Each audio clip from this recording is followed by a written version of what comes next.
ओम श्री गुरुदेवाय नम। आज्ञा हे मोर प्रिय समस्त सुधीवृंद को कोटि कोटि प्रणाम।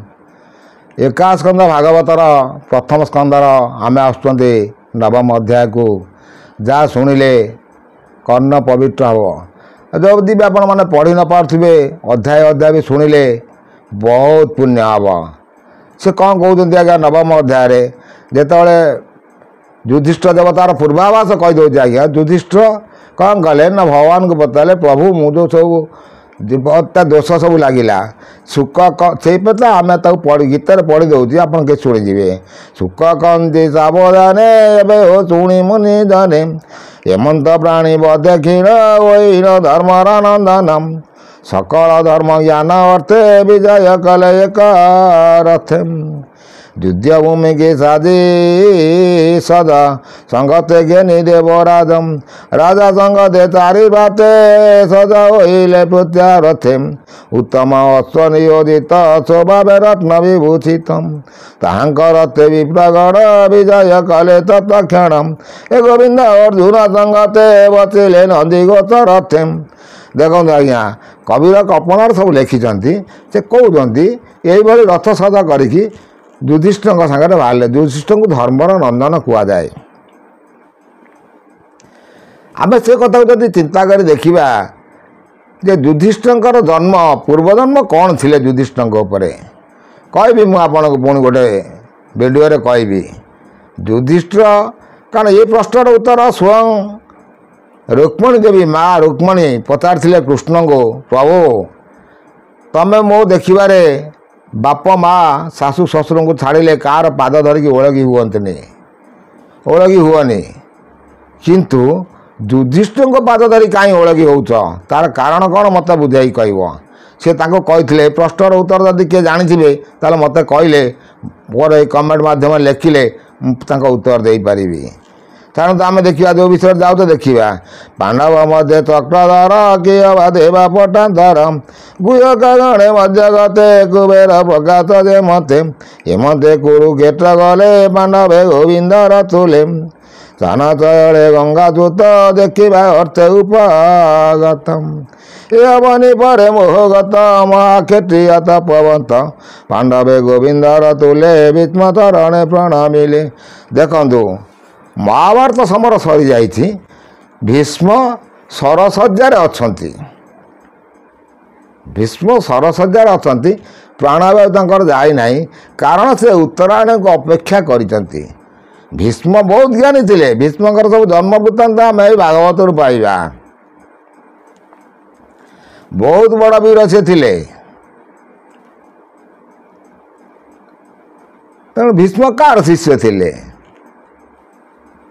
सब बहुत जिनस अच्छी आम देखा से विषय आस्ते आस्ते भी बहुत जीवन सारा जीवन पड़ी मत तो भगवान द्वारा 70-71 वर्ष चलला 72 वर्ष पड़ी अगस्ट मास ये जन्माष्टमी पर 72 वर्ष चलो बहुत जीवन पड़ी अभिज्ञा समस्त कहते 70-72 मुझे आज्ञा कहीं 70-72 वर्ष बोली मुझे भी चिंता भी करनी पर्यटन दिने छाड़ू आम से कथा कहीं जीवा पांडवे गोविंदर तुले भीष्म तरणे प्रणमिले ब्राह्मण मिले तक्षणे व्यास समेत मुनि गणे संतरे जेते राधा रोचे मिले कुरुक्षेत्र आसी। देखते भीष्मकर केते पुण्यात्मा सबू कुरुक्षेत्र आसिक मिसिले दर्शन करने सरसज्जार से अच्छा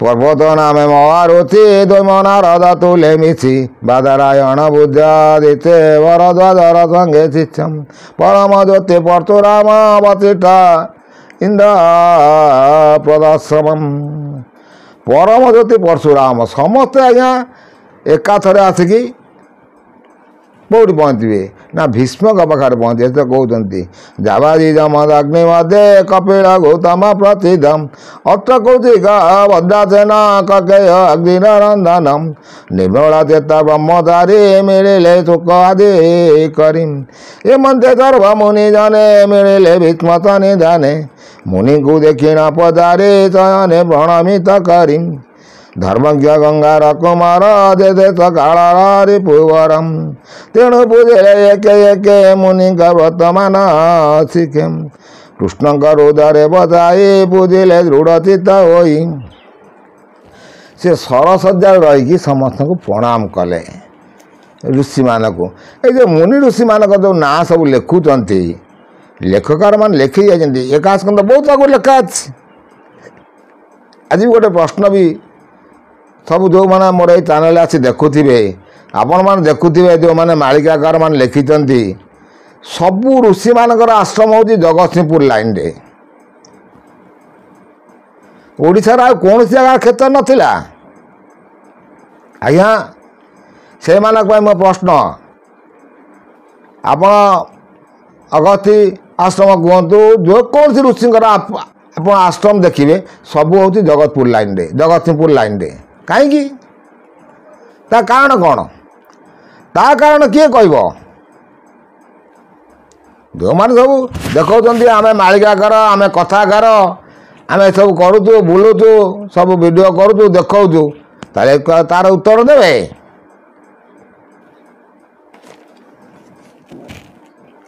କାହିଁକି ସେଠି ତାହେଲେ ମୁନି ଋଷିଙ୍କ ଆଶ୍ରମ କ'ଣ ଆଜି ଥିଲା? ବହୁତ ଆଗରୁ ଅଛି। ଜଗତସିଂହପୁର ଲାଇନର ଉତ୍ପତ୍ତି ବିଷୟରେ, କଟକର ଉତ୍ପତ୍ତି ବିଷୟରେ ଜାଣ ନଥିବ। କେଉଁ କଟକ ସିଏ? ଛାଡ଼ନ୍ତୁ, ଆମେ ସେ କଥାକୁ ଆଲୋଚନା କରେନି। ଆମେ ଯାଉ ଯଦି ଭାଗବତ ପରେ ଦେଖିବା ସେ କ'ଣ କହୁଛନ୍ତି ଯେ ଧର୍ମଜ୍ଞ ଗଙ୍ଗା ରକୁମାର ଚେତ କାଳରେ ପୁଅରମ୍ କୃଷ୍ଣଙ୍କ ହୃଦୟରେ ବସାଇ ବୁଝିଲେ ଦୃଢ଼ଚିତ୍ତ ହୋଇ ସେ ହରି ଜଗତ ଈଶ୍ୱର ଅନାଦି ଧର୍ମ ନିରାକାରମ୍ ପଣ୍ଡୁପୁତ୍ରଙ୍କ ଦୟା ଜିତେ ଭାବେ କହନ୍ତି ଭାବଧନ ହିତେ ଭୀଷ୍ମ କହନ୍ତି ଦୟା ଜିତେ ସକଳ ମୁନିଙ୍କ ଅଗ୍ରତେ ବଡ଼ ଧାର୍ମିକ କୁନ୍ତି ଦୂତେ ହେମନ୍ତ ଭାବି ଦୂତ ଗତେ ବନେ ବୁଲେଇଲେ କଷ୍ଟ କର୍ମେ ଜୀବନ ପୋତି ବିପ୍ର ଧର୍ମେ ଜଣୁ ଗୋବିନ୍ଦ ଆଶ୍ରୟ ଅନେକ ସଙ୍କଟ ଧରିଲେ। ଦେଖନ୍ତୁ, ପାଣ୍ଡବମାନେ ବହୁତ ସଙ୍କଟରୁ ଦୂର ହେଲେ ଗୋବିନ୍ଦକୁ ଆଶ୍ରା କରି, କୃଷ୍ଣଙ୍କୁ ଆଶ୍ରା କରିକି। ତେଣୁ ମୋର ବି ସମସ୍ତଙ୍କୁ ବିନୀତ ଅନୁରୋଧ, ଅବି ସତ୍ୟ ଯୁଗ ଚାଲୁଛି, ଆମେ ତାକୁ ପରିପ୍ରକାଶ କରିବା ପାଇଁ ହେଲେ ଆମେ ସେମିତି ସତ୍ୟତା ରଖିବା ଦରକାର। ଅନ୍ୟାୟ ଅଧର୍ମ ଅତ୍ୟାଚାର କରିବା ଦରକାର ନାହିଁ। ଆଜ୍ଞା, କ'ଣ ଦେବେ? ଗଲାବେଳେ କ'ଣ ନେଇଯିବେ? ଆଲେକ୍ସାଣ୍ଡର ଇଜ୍ ଦ ଗ୍ରେଟ୍ ଥିଲା, କିନ୍ତୁ ମଲାବେଳେ ସେ କ'ଣ କହିଗଲା? କହିଲା ମୋ ଦୁଇ ହାତକୁ ବାହାରେ ରଖିଦେବ, ମୋତେ କବର ଦେଇଦିଅ, ଦୁଇ ହାତ ବାହାରେ ରଖିଦେବ, ଯାହାକି ପୃଥିବୀବାସୀ ଦେଖିବେ ମୁଁ ବହୁତ ବିଜୟ କରିଥିଲି। କିନ୍ତୁ ଗଲାବେଳେ କିଛି ନେଉନାହିଁ, ଖାଲି ହାତ, ମୋ ହାତ ଉପରେ କିଛି ନାହିଁ, ଶୂନ୍ୟ। ତେଣୁ ଇତିହାସରେ ଲେଖା ଅଛି, ପୁରାଣରେ ଲେଖା ଅଛି, ଶାସ୍ତ୍ରରେ ଲେଖା ଅଛି, ତାକୁ କ'ଣ ଲୋକ ମାନୁଛନ୍ତି? ଭାଗବତ ଅଧ୍ୟାୟ ଅଧ୍ୟାୟ ପଢ଼ୁଛି, ଅଳ୍ପ ଅଳ୍ପ ଆପଣ ଶୁଣିଥିବେ, ଆଉ ବି ଲୋକ ଗୀତ ଶୁଣିବା ପାଇଁ ନାରାଜ। ତେଣୁ ସେଥିରେ ଯେଉଁ ଚିତାପର ବିଷୟ ଅଛି, 3ଟା ତାପ, ଆଜ୍ଞା, ସେ ବିଷୟରେ ମୁଁ ଆପଣମାନଙ୍କୁ ଭାଗବତ ପଢ଼ିବା ପୂର୍ବରୁ କହିଛି। ତେଣୁ ତାକୁ ସବୁ ଚିନ୍ତା କରିବା ଦରକାର, କ'ଣ ସେ ଜିନିଷ ଆସିଛି ଶୂନ୍ୟରୁ, ଯିବି ମୁଁ ଶୂନ୍ୟ ହେଇକି। ଆତ୍ମାର ସ୍ୱରୂପ କେହି ଦେଖିଛନ୍ତି? କିଏ କହିବ ମୁଁ ଆତ୍ମାଟାକୁ ଦେଖିଛି?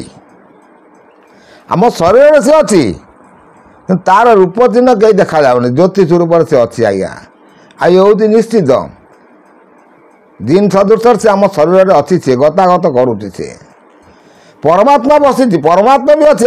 ଆତ୍ମା ଅଛି ମାନେ ପରମାତ୍ମାଙ୍କର ଅଂଶ, ସେ ପରମାତ୍ମା ରହିବେ। ସେ କହୁଛି ମୁଁ ଲାଗି ଅଲଗା ରହି, ମୁଁ ଶରୀର ତିଆରି କରିଦେଇଛି, କିନ୍ତୁ ଅଲଗା ହେଇକି ମୁଁ ରହିଛି। ମୁଁ ଯେଉଁ କଳା ଛାଡ଼ି ଦେଇଛି, ସେ କଳାରେ ତମମାନେ ସବୁ ଚୋରକୁ ଚୋର କଳା, ତାର ପ୍ରକୃତି କାହାକୁ ଛାଡ଼ିନି, ସେ ମାଡ଼ି ବସିଛି। ତେଣୁ ଆମେ ସେ ପ୍ରକୃତିକି କାଟିବା ପାଇଁ ହେଲେ ଆମର ଚିନ୍ତାଧାରା ସେମିତି ରଖିବା ଦରକାର। ଭଗବତ ଚିନ୍ତା ରଖିଲେ ପ୍ରକୃତି ଆମ ପାଖରୁ ଆସ୍ତେ ଆସ୍ତେ ଆସ୍ତେ ଆସ୍ତେ ହଟିଯିବ। ଆପଣଙ୍କର ଆସୁଛି ଯେଉଁ 4ଟାଙ୍କ ଜିନିଷ ରହିଲା, କାମ, କ୍ରୋଧ, ଲୋଭ। କାମ ବୋଲେ କ'ଣ? ଏଇ କାମଟା ଖାଲି ଶାରୀରିକ ସମ୍ପର୍କକୁ କହିବ କାମ? ନାହିଁ ଆଜ୍ଞା, କାମନା। ଆପଣଙ୍କ ମନରେ ଯେଉଁ କାମନା ବା ଯେଉଁ ଲାଳସା ଆସିଲା, ତାକୁ ଯେତେବେଳେ ନ ପାଇଲେ ଆପଣ ସେଇଟା କ୍ରୋଧ ଆସିଲା। କ୍ରୋଧରେ ଆପଣ କ'ଣ କରୁଛନ୍ତି? ଜର୍ଜରିତ ଯେକୌଣସି କାମ କରିଗଲେ ସେଠୁ ଭୁଲ ହେଇଗଲା।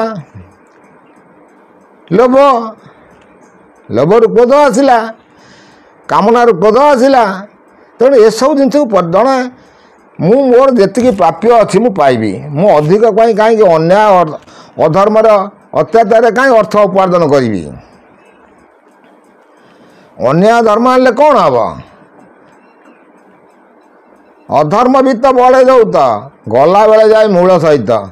ଅଧର୍ମ ମାର୍ଗରେ ଯେଉଁ ବିତ୍ତ ଆପଣ ବଢ଼େଇକି ବିରାଟ ଅଧିପତିର ଅଧିକାରୀ ହେବେ, ଗଲାବେଳେ ମୂଳ ସହିତ ପଳେଇଯିବ, ମୂଳ ଗୋଛା କାଟି ହେଇ ଚାଲିଯିବ। ଆଉ ଏ ହେଉଛି ନିଶ୍ଚିତ ଆଜ୍ଞା। ଆଉ ସେ କ'ଣ କୁହନ୍ତୁ ଆମେ ଆସ୍ତେ ଆସ୍ତେ ଦେଖିବା, ପଦେ ପଦେ କଥା ମୁଁ କହିଦେଉଛି ଆଜ୍ଞା। ଯେଣୁ ଗୋବିନ୍ଦ ଆସ୍ତେ ଥିଲେ ଅନେକ ସଙ୍କଟ ତରିଲେ, ସ୍ୱାମୀ ବରନ୍ଦେ କୁନ୍ତି ଦେବୀ ସକଳ ଚିତେ କୃଷ୍ଣ ସେବୀ। ପୁତ୍ରଙ୍କ ବର୍ତ୍ତେ ବହୁ କ୍ଲେଶ ଦୁଃଖେ ବଞ୍ଚିଲା ବନବାସମ୍, କାଳର ବଶ ଏ ଜଗତ ପ୍ରାଣୀର କର୍ମର ଆୟଥମ୍। ଦେଖନ୍ତୁ ସେ କହୁଛନ୍ତି କାଳର ବଶ ଏ ଜଗତ। କାଳ ବୋଲନ୍ତି ସମୟ, ସମୟର ବଶ ଇଏ ଜଗତ। ସମୟ ବଡ଼ ବଳବାନ। ମୁଁ ବି ଆଜ୍ଞା ଛୋଟବେଳେ ପିଲାବେଳେ ସମୟ କ'ଣ ବଡ଼ ବଳବାନ? ସମୟ କ'ଣ କରିବ? ମୁଁ ବି ଘର ଖାତିର କରି ଚାଲିଥିଲି, ବହୁତ ଦମ୍ଭରେ ଚାଲିଥିଲି ଆଜ୍ଞା। କିନ୍ତୁ ଯେତେବେଳେ 2022 ମସିହା 15/1/22 ମସିହା ଦିନ ମୋ ହୋସ୍ ଆସିଗଲା, ମୋ ମିସେସ୍ ଚାଲିଗଲେ, ସେଇଦିନଟା ମୋର ହୋସ୍ ଆସିଗଲା। କାଳର କବାଟର ଗତି ମୁଁ ତାକୁ ମାନିଲି ସେଇଦିନ। ନହେଲେ ମୁଁ କାଳକୁ ମାନିନଥିଲି। ମୋ ପିଲାବେଳରୁ ମୁଁ ହିଷ୍ଟ୍ରି କହୁଛି, ମୁଁ କାଳକୁ ମାନୁନଥିଲି। ମୁଁ ନିର୍ଭୀକ ଭାବରେ ଚାଲୁଥିଲି ରାସ୍ତାରେ। ଇଏ ହେଉଛି ମୋ ଅଙ୍ଗଲିବାର କାହାଣୀ ଆଜ୍ଞା। କାରଣ ତାକୁ ବଚନ ଦେଇଥିଲେ ମୋ ସାଙ୍ଗରେ ନେଇକି ଯିବା ପାଇଁ, ଆଉ ନିଶ୍ଚିତ ନେଇକି ଯାଇଥାନ୍ତି। ଜାଣନ୍ତୁ ସେ ଯେଉଁ ଅସ୍ତ୍ରରେ ତାକୁ କରାଗଲା, ସେ ତ ବହୁତ ଦୂରସାଧ୍ୟର ବେପାର। ଆଉ ସେପାଳି ମୁଁ ରାସ୍ତା ତିଆରି କରିକି ଆସିଥିଲି।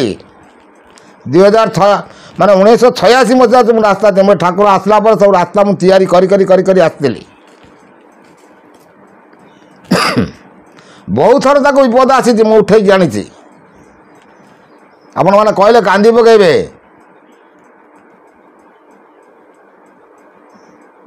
ପଡ଼ିକି ଅଣ୍ଟା ଭାଙ୍ଗିଗଲା, କିଏ ଜଣେ ପେଳିଦେଲା, ପଡ଼ିକି ଅଣ୍ଟା ଭାଙ୍ଗିଗଲା। ତାକୁ କାନ୍ଧରେ ପକାଇକି ବସେଇକି ନେଇକି ଲାଟ୍ରିନ୍ରେ ଝାଡ଼ା ଫେରେଇ ତାକୁ ପାଣି ଛାଡ଼ି ନିଜ ହାତରେ ସବୁ ତାକୁ କରିକି ତା ସେବା କରି ପୁଣି ଚାଲିଲା। ପୁଣି କିଛି ଅସୁବିଧା ହେଲାନି। ବହୁତ କାନ୍ଦିଲା। ନାଇଁ ମୁଁ ଅଛି, ତୁ କ'ଣ ହେବ, କିଛି ହେବନି, ତାକୁ ବଞ୍ଚେଇକି ରଖିଥିଲି। କିନ୍ତୁ ଏମିତି ପରିସ୍ଥିତି ଆସିଲା, ଏମିତି ସମୟ ଆସିଲା ଯେ କି ମୋର ଆଉ ମୁଁ ସେ କଥାକୁ ଆଲୋଚନା କରିବିନି। କାରଣ ସବୁବେଳେ ଆପଣମାନେ ଗୋଟେ କଥା ମନେ ରଖନ୍ତୁ, ନିଜର କୌଣସି ପରିବାରର କୌଣସି ଭଲ ମନ୍ଦ କଥା ବାହାରେ ପ୍ରକଟ କରିବେ। ଛାଡ଼ନ୍ତୁ, ସେ ତ ଗଲାଣି, ଗତ ସେ ସତରା ନାସ୍ତି। ସେଇଦିନ ମୁଁ କାଳର କବଳକୁ ମାନିଲି। କାଳ ତୁ ମୋତେ ବୁଲେଇ ଆଣିକି ନେଇଗଲୁ, ଆଉ ତାକୁ ମୁଁ ସେଦିନ କହିଲି।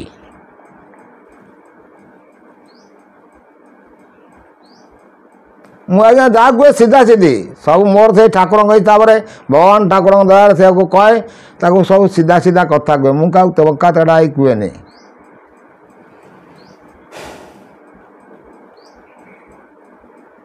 ତାପରେ ମୁଁ ତ ପ୍ରଶ୍ନର ଉତ୍ତର ସବୁ ପାଇଛି, କାହିଁକି ସେ ଚାଲିଗଲା। ଆଉ ତା ସେବା ବହୁତ କରିଛି ଆଜ୍ଞା। ଏମିତି ସେବା ଦୁନିଆରେ ସେ ବି କହିଛି, ତା ମୁଖରେ ବି କହିଗଲା, କହିଲା ବାବୁ ତୁମେ ମୋର ଯେତିକି ସେବା କରିଛ, ମୁଁ କେଉଁ ଜନ୍ମରେ କ'ଣ କରିଥିଲି, ତୁମର କ'ଣ ଅପରାଧ କରିଥିଲି କି କ'ଣ, କେଉଁଠି କ'ଣ ଅପରାଧ କରିଥିଲି, ତୁମେ ମୋର ବହୁତ ସେବା କରିଛ। ଏମିତି ସେବା ଦୁନିଆରେ କେହି କାହାର କରିବନି। କିନ୍ତୁ ଆଜ୍ଞା ବହୁତ ଦୁଃଖର କଥା, ଦୁଃଖ ଲାଗେ ଆଜ୍ଞା। କିନ୍ତୁ ଅବିପର୍ଯ୍ୟନ୍ତ ମୋ ମନରୁ ତାର ସ୍ମୃତିଚାରଣ ବି ଏପର୍ଯ୍ୟନ୍ତ ଯାଇନାହିଁ, ସେମିତି ରହିଛି। ନା ମୁଁ ପାନିକି ଚଢ଼ି ବିବାହ ହେଇଛି, ନା ମୁଁ ତାକୁ ଗ୍ରାଜୁଏସନ୍ କମ୍ପ୍ଲିଟ୍ ପରେ ବି ସେ ମୋ ପାଖକୁ ଆସିଛି। ପଦେ କଥାରେ ତାକୁ ନେଇକି ଆସିଛି। ଏ ହେଉଛି ମୋର ନିରାଟ ସତ କଥା, ମୋ ଜୀବନର ଗୋଟେ ବଡ଼ ଇତିହାସ। ନା ମୁଁ ବର ହେଇକି ଯାଇଛି, ମୁଁ ବର ବି ହେଇକି ଯାଇନି। ଗୋଟିଏ ପ୍ରଶ୍ନ ତାକୁ ପଚାରିଛି, ସେ ପ୍ରଶ୍ନର ଉତ୍ତର ସେ ଦେଇଛି, ମୁଁ ତାକୁ ବିବାହ ହେଇଛି। ମାଥମେଟିକ୍ସରେ ମୁଁ ଟପର୍ ଥିଲି। ଭାଗବତ ଯେଉଁ ଲାଇଫ୍ ହିଷ୍ଟ୍ରି କହିଥିଲି ଆପଣମାନଙ୍କୁ ମଧ୍ୟପ୍ରଦେଶ କହିବା ପାଇଁ, how you can find the 4AB। ମୁଁ ବହୁତ ଝିଅ, କାରଣ ଯେତେବେଳେ ଗ୍ରାଜୁଏସନ୍ କମ୍ପ୍ଲିଟ୍ କଲି, ବହୁତ ଝିଅ ମୋ ପାଖକୁ ପ୍ରସ୍ତାବ ସବୁ ଆସିଲା, କାରଣ ସେତେବେଳେ 1976 ମସିହାରେ ଗ୍ରାଜୁଏସନ୍ ବହୁତ କମ୍ ଥିଲେ। ଆଉ ଆମର ବି ଭଲ ଆଡ଼ାପନ ଗୋଟେ ଘର ଥିଲା, ବେରାଘର ବୋଲି ରଘୁବରାର ଖ୍ୟାତି ଥିଲା। ତେଣୁ ବହୁତ ପ୍ରସ୍ତାବ ଆସିଥିଲେ। ମୁଁ ପ୍ରତ୍ୟେକ ଝିଅଙ୍କୁ ଯାଇ ଦେଖିକି ପ୍ରଶ୍ନ ହିଁ ପଚାରେ, ସେଇ ଗୋଟିଏ ପ୍ରଶ୍ନ। ତ ସେ ପ୍ରଶ୍ନର ଉତ୍ତର ଯିଏ ନଦେଲେ ମୁଁ ଚାଲି ଆସେ। ଯେତେ ସଫା ହୁଅନ୍ତୁ ବା ଘୋରା ହୁଅନ୍ତୁ ବା ସୁନ୍ଦର ହୁଅନ୍ତୁ, କିନ୍ତୁ ମୋ ମିସେସ୍ ଥିଲେ ଶ୍ୟାମଳ ବର୍ଣ୍ଣ। ମୁଁ ସେଇ ପ୍ରଶ୍ନ ଗୋଟିଏ ପଚାରିଥିଲି, ସେ ଉତ୍ତର ଦେଇଥିଲେ, ମୁଁ ତାଙ୍କୁ ସାଙ୍ଗରେ ଆଣିଥିଲି। ଆପଣମାନେ ଯଦି କହିବେ ବି ଆମ ଗାଁରେ କାହାକୁ ଆସି ପଚାରିବେ, ସେ କହିବେ ଯେ ଶରଦ ଦାସ ବଡ଼ ହେଇକି ଯାଇନି, ସେ ଏମିତି ଯାଇଛି ନେଇ ଆସିଛି ବିବାହର ଦିନ। ତାଙ୍କରି ଘରେ ବିବାହ ହେଇକି ଯାଇଛି, ତାଙ୍କ ବାପା ମାଆଙ୍କର ପରମିସନ୍ରେ ଆସିଛି। ତେଣୁ ସେ କଥା ତ କହିଲେ ଇଏ ହେବ।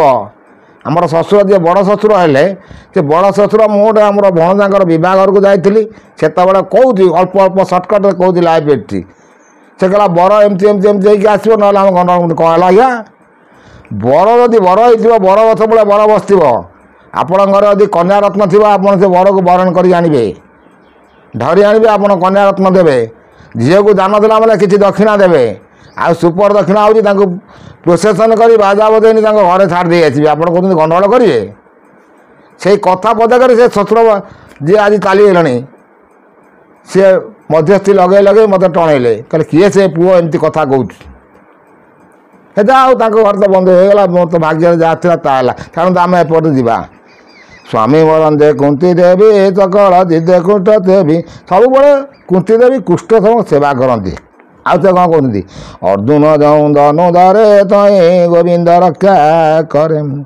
ସେ କୁଳେ ପଡ଼ଇ ବିପଦେ ଏମତେ ଈଶ୍ୱରର ଗତି।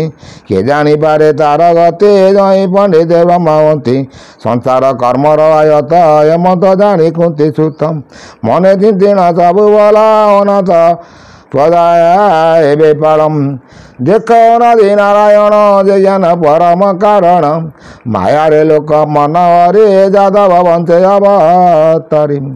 ଏହାର ଅନୁଭବ ଗତେ ଅଥବା ଜାଣେ ପଶୁପତି। ନାରଦ ଜାଣେ କିଛି ଚିନ୍ତି କିବା କପିଳ ମହାଜତି। ତୁ କୃଷ୍ଣ ମହିମା ନ ଜାଣୁ ମାତୁଳ ସୁତ ପ୍ରାୟ ମଣୁ। କୃଷ୍ଣଙ୍କ ବିଷୟରେ କୃଷ୍ଣଙ୍କର ବର୍ଣ୍ଣନା ସେ ଭାଗବତରେ କରିଛନ୍ତି, କହୁଛନ୍ତି। ଦେଖନ୍ତୁ ସେଇ ହରି ସେ ମାୟା ଉପରେ ଯଦୁବଂଶରେ ଜନ୍ମ ହେଇକି ସବୁ ଜ୍ଞାନ ଚର୍ଚ୍ଚା କହିଛନ୍ତି। ଉଦ୍ଧବକୁ ସେ କହିଛନ୍ତି, ତୁ ମନ ତୋର ନିଜ ଗୁରୁ ଉଦ୍ଧବ କେତେ ତୁ ପଚାରୁ। ତୋ ମନଟା କିଏ ଆଜ୍ଞା? ଆପଣଙ୍କ ଶରୀରରେ ଯେଉଁ ମନ ରଖୁଛନ୍ତି, କେଉଁ ଲୋକ ମନ ରହୁନି, ତା'ମାନେ ଆପଣ ବିଭ୍ରାନ୍ତିକର ଅଛନ୍ତି। ତେଣୁ ଆମେ ତ ଆସ୍ତେ ଆସ୍ତେ ଆଲୋଚନା କରୁଛି, ପଦେ ପଦେ ବି କହୁଛି। ଲାଇଫ୍ ହିଷ୍ଟ୍ରି ମୁଁ କହିଥିଲି ଆଜ୍ଞା, ଗୋଟେ ଗୋଟେ ଲାଇଫ୍ ହିଷ୍ଟ୍ରି କହିବି, ଆପଣ ଶୁଣିଲେ ତାଜଉ ହେଇଯିବେ। ବହୁତ କଷ୍ଟ କରିଛି ମୋ ଜୀବନରେ। ଆଉ ସେ ଦେଖୁଛନ୍ତି କ'ଣ କହୁଛନ୍ତି? ୟା କ୍ରୋଧରେ ନିଜଗି ପେଚିଲୁ ପଞ୍ଚଗ୍ରାମ ମାଗି। ଏ ବାନ୍ଧବ ପ୍ରାୟ ନେହ କରି ରତେ ସାରଥି ପାତେ ହରି। ଯଉଁଚେ ପ୍ରଭୁ ଭାବ ଗାଇ ସ୍ୱଭାବେ ପରାପର ନାହିଁ। ଏତକୁ ଭକ୍ତଙ୍କର ଇତେ ଦେଖ ଈଶ୍ୱର ଦୟା କେତେ। ଜୀବର ଛାଡ଼ିବାର ବେଳେ ମିଳିଲେ ସରସ ଜ୍ୟାଠାରେ। ଦେଖନ୍ତୁ ଭଗବାନ କୃଷ୍ଣ ସ୍ୱୟଂ ଭଗବାନଙ୍କର ଅଂଶ, ତାଙ୍କ ପାଖରେ କିଛି ପରାପର ଭାବ ନାହିଁ। ଆପଣମାନେ ଦେଖୁଥିବେ କୌଣସି ଗୋଟେ କାମ ପଡ଼ିଲେ ବଳରାମ ରାଗି ଯାଆନ୍ତି, ବଳରାମ କ୍ରୋଧ ହୁଅନ୍ତି, କୃଷ୍ଣ ଶାନ୍ତ ଅବସ୍ଥାରେ ଥାନ୍ତି, ଧୀରେ ଅବସ୍ଥାରେ ସେ ରଖିଥାନ୍ତି। ତେଣୁ ସେ ପାଣ୍ଡବମାନଙ୍କ ପାଇଁ ଯାଇକି କୁରୁସଭାରେ ଭିକ୍ଷା ହିଁ ମାଗିଥିଲେ, 5 ଖଣ୍ଡ ଗାଁ ମାଗିଥିଲେ। କିନ୍ତୁ କାଳ ବୋଲନ୍ତେ ସେ ବ୍ରହ୍ମ, ସେ କହୁଛି ମୁଁ ସବୁ କରୁଛି, ଯେ କରି କରାଉ ଥାଏ ମୁହିଁ, ମୋ ବିନୁ ଆନ କେହି ନାହିଁ। ମୁଁ କରୁଛି କରଉଛି, ଆଉ ସେ କିଛି କରୁଛି ମାନେ ନିଜେ ପୁଣି ଅବତାର ହେଇ କିଛି କରିଛି ଆଉ କରଉଛି। ଆମେ ସେ ଜଣକୁ ଚିନ୍ତା ନ ରଖିଲେ, ଚିନ୍ତାଧାରା ରଖିଲେ, ସେ ଆମକୁ ସବୁବେଳେ ସଦ୍ମାର୍ଗରେ ଚଳେଇବ। ଆଉ ଇଏ ହେଉଛି ନିଶ୍ଚିତ ଆଜ୍ଞା।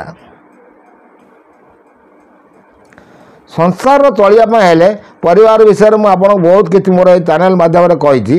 କେମିତି ଶରୀରକୁ ପବିତ୍ର କରିବା ପାଇଁ ହେବ, କେମିତି ମନ୍ତ୍ର ପଢ଼ିଲେ ମନ୍ତ୍ର ସିଦ୍ଧି ହେବ, କେଉଁ ମନ୍ତ୍ର ପଢ଼ିଲେ ଭଲ ରହିବ, ଆପଣମାନଙ୍କୁ ସବୁ ମୋ ଚ୍ୟାନେଲ୍ ମାଧ୍ୟମରେ କହି ଆସିଛି।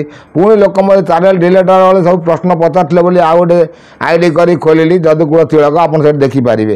ଆମେ ଯେ ଯାଉଛନ୍ତି ଭାଗବତ ଉପରେ ଯିବା।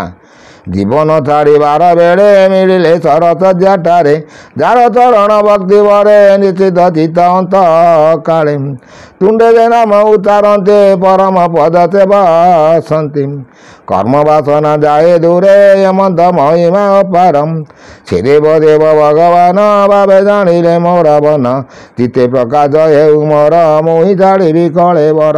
ସେଇଠି ଭୀଷ୍ମ ଦେଖିଲେ ଯାହା ହଉ ପ୍ରଭୁ ମୋର ମୃତ୍ୟୁବର ଯିବା ସମୟରେ ଉତ୍ତରାୟଣକୁ ସେ ଅପେକ୍ଷା କରିଥିଲେ, ସେ ଉତ୍ତରାୟଣ ଫାଲ୍ଗୁନି ଉତ୍ତରାୟଣରେ ସେ ଯିବେ ବୋଲି, ତେଣୁ ଭଗବାନଙ୍କୁ ଦେଖିକି ସେ ଜୀବନ ଛାଡ଼ିବେ ବୋଲି ଚିନ୍ତାଧାରା ଆସିଗଲା ତାଙ୍କର। ସେତେବେଳେ ସେ ମୁନି ଆସିଥିଲେ। ଦେଖନ୍ତୁ ଭାଗବତର ବହୁତ ପବିତ୍ର କଥା। ତେଣୁ ଭୀଷ୍ମ ଅନ୍ୟାୟ ଅତ୍ୟାଚାର ଅଧର୍ମ କିଛି କରିନାହାନ୍ତି। ତେଣୁ ସମସ୍ତ ମୋର ଏଇ ଚ୍ୟାନେଲ୍ ମାଧ୍ୟମକୁ ଆସିଥିବା ଭକ୍ତବୃନ୍ଦଙ୍କୁ କହୁଛି, ଅନ୍ୟାୟ ଅଧର୍ମ ଅତ୍ୟାଚାରରୁ ଦୂରେଇକି ରୁହନ୍ତୁ, ବହୁତ ଭଲ ରହିବ। କାରଣ ଅବି ସତ୍ୟ ଯୁଗ ଆସୁଛି, ଚାଲିଛି, ଆଉ ଚାଲିଲାଣି ଧୀରେ ଧୀରେ ଆଜ୍ଞା, ଚାଲିବ, ବହୁତ ପିକଅପ୍ରେ ଚାଲିବ। ଆପଣମାନେ ଦେଖିବେ ଏହାର ନିଶ୍ଚିତ। ଛାଡ଼ନ୍ତୁ ଛାଡ଼ନ୍ତୁ ଗଲେ ପୁଣି ସବୁ କଥା କହିବି।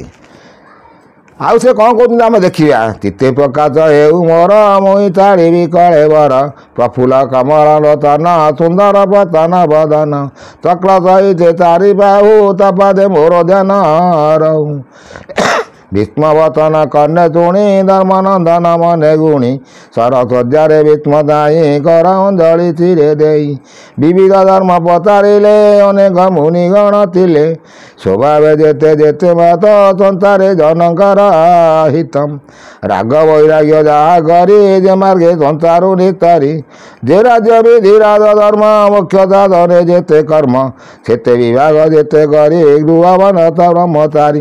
ସେଇଠି ସେ ଆଜ୍ଞା ଯୁଧିଷ୍ଠିର ସବୁ ଭୀଷ୍ମକୁ ପଚାରୁଛନ୍ତି। ଏ ସମ୍ବାଦରେ ଆପଣଙ୍କର ସାରସତ୍ୟ ହେଉଛି ଭୀଷ୍ମକୁ ସବୁ ସେ ପଚାରୁଛନ୍ତି, କ'ଣ ସବୁ ଜ୍ଞାନବାଣୀ ବିଷୟରେ ସେ ପଚାରୁଛନ୍ତି। ଭୀଷ୍ମ ଦେଖନ୍ତୁ, ଭୀଷ୍ମ ଥିଲେ ବୋଲି ତାଙ୍କ ପାଖରେ ସ୍ୱୟଂ କୃଷ୍ଣ ଆସି ତାଙ୍କ ପାଖରେ ପହଞ୍ଚିଲେ। ତେଣୁ ସେ ଚତୁର୍ଭୁଜ, ସେ କହୁଛନ୍ତି ସେ ଚତୁର୍ଭୁଜକୁ ହୃଦୟରେ ସ୍ମରଣ କରୁଛନ୍ତି। କୃଷ୍ଣ କ'ଣ ଚାରି ହାତ ଦେଖେଇଥିଲେ? କାଳର କବଳରେ ସେ କହୁଛନ୍ତି, ଭାଗବତ ବି କହୁଛି କାଳର କବଳରେ ଏ ସଂସାର, କାଳଚକ୍ର ଘୂର୍ଣ୍ଣନମୟ ସେ ସମୟ ଚାଲିଛି, ସବୁବେଳେ ବୁଲୁଛି। ମୃତ୍ୟୁ ଧ୍ରୁବ ସତ୍ୟ, କାଳଚକ୍ର ବୁଲି ବୁଲି ଚାଲୁଛି। ସେ ସବୁ ସ୍ଥିର କରି ରଖିଛି। ସେ ଆଉ କ'ଣ କହୁଛନ୍ତି ଆମେ ଆସ୍ତେ ଆସ୍ତେ ପୁଣି ତାଙ୍କ ବିଷୟରେ ଆଲୋଚନା କରୁଛନ୍ତି। ସକଳ କହିଲେ ଅରତେ ପୁଣ୍ୟ ଗ୍ରନ୍ଥ ଇତିହାସ, ଏମନ୍ତ କହି ନାନା ଧର୍ମ ବିସ୍ମ ରଚିତା ଛନ୍ତି କର୍ମ, ତକ୍ଷଣେ କୃଷ୍ଣଙ୍କ ଗେନି ଗଙ୍ଗାନନ୍ଦନ ଦୋଷା କୁଣ୍ଡି, ସିଦ୍ଧ ପୁରୁଷ ଯୋଗ ବଳେ ଯା ଚିନ୍ତନ୍ତି ଅତ କାଳେ, ସେ କାଳେ ଅତି ପୁଣ୍ୟ ନାମ ଉତ୍ତରାୟଣ ତାର ନାମ, ସକଳ ଆଗମନ ଦେଖି ତାଙ୍କ ଜଗଲେ ବେନି ଆଖି, ଏ ସହସ୍ର ସହସ୍ର ବଚନ ଶୁଣାଇ ବୋଇଲେ ମୌନମ୍, କୁସଙ୍ଗ ହରି ଦୃଢ଼ ମନେ କୃଷ୍ଣ ଚରଣ ଅବଦାନେ, ସେ ହରି ଅତି ଆଗେ ବତି ଚତୁର ବୁଝକୁ ପ୍ରକାଶି, ପିତ ବଚନ କଟି ବାଗେ ବିଜୁଳି ଜେନେ ନୀଳ ମେଘେ, ଏ ମନ୍ଦିକୁ ପୁରୁଷ ଏ ଭାବ ଗଦଗଦେ ଚକୁଜ, ଧାରଣା ଯୋଗ ଧ୍ୟାନ କରି ସଞ୍ଚୟ ଧରେ ପରିହରି, ଯୁଦ୍ଧରେ ଯେତେ ଶ୍ରମ ଥିଲା ତକ୍ଷଣେ ଶରୀରୁ ଛାଡ଼ିଲା। ଦେଖନ୍ତୁ ସିଏ ଚତୁର୍ଭୁଜଙ୍କୁ ଚିନ୍ତା କରିକି ଭୀଷ୍ମ ଯେତେବେଳେ ଉତ୍ତରାୟଣ ସମୟ ଆସି ପହଞ୍ଚିଲା, ସେ ଶରୀର ଛାଡ଼ିଲେ। ଏହି ଭୀଷ୍ମ ବାଚ, ଏହି ପ୍ରକାରେ ମୋର ମନ କୃଷ୍ଣ ଅର୍ଜୁନ କୃଷ୍ଣ ନାମ, ସର୍ବ ବିଷୟ ତେଜି ଦୂରେ ଦିବ୍ୟ ଚେତନା ନିର୍ବିକାରେ, କୃଷ୍ଣ ଶରୀରେ ହେଲାଣି ନ ସେ ହରି ଜଗତେ ପ୍ରଧାନ, ଯାର ମହିମା ଯୋଗୀ ଜନେ ଚିନ୍ତି ନ ପାରେ ଯୋଗ ଧ୍ୟାନେ, ଯେ ସୁଖେ ପାଇ ଏ ଜଗତେ ପ୍ରକୃତି ନାଥ ବିରତେ, ପ୍ରକୃତି ତହିଁ ଏ ଜଗତ ପ୍ରବାହ ରୂପେ ଆତ ଜାତ। ମୁଁ ଆପଣମାନଙ୍କୁ ସବୁ କହିଛି ପ୍ରକୃତି ରୂପରେ ଏ ଜଗତ, ପ୍ରକୃତିରୁ ସମସ୍ତେ ଆସିଛନ୍ତି, ଏ ଜଗତ ଚାଲିଛି, କିନ୍ତୁ ପ୍ରକୃତି କାହାର ଜଣେ ଅଧୀନସ୍ଥ ଅଛି। ଆଉ ଏ ହେଉଛି ନିଶ୍ଚିତ, ସେ ତା'ର ଆଦେଶନାମା ନେଇକି ସବୁ କିଛି କରୁଛି। ଯଦି ବୈଜ୍ଞାନିକମାନେ ବି ସବୁ କରୁଛନ୍ତି, ତାହେଲେ ଏବେ ଯେଉଁ ଆମେରିକାର ଯେଉଁ ପ୍ରଳୟଙ୍କରୀ ବନ୍ୟା ସୃଷ୍ଟି ହେଲା ତା ପାଇଁ ଦାୟୀ କିଏ?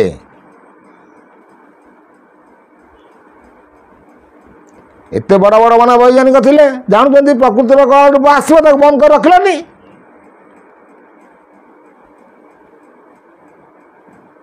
ତେଣୁ ମୁଁ ମୋର ଏଇ ଚ୍ୟାନେଲ ମାଧ୍ୟମରେ କହୁଛି, ପ୍ରକୃତି ପାଖରେ କେହି ଜିତିପାରିବେନି, ସମସ୍ତେ ହାରିବେ। ବ୍ରହ୍ମା ବିଷ୍ଣୁ ମହେଶ୍ୱର ସମସ୍ତେ ହାରିବେ।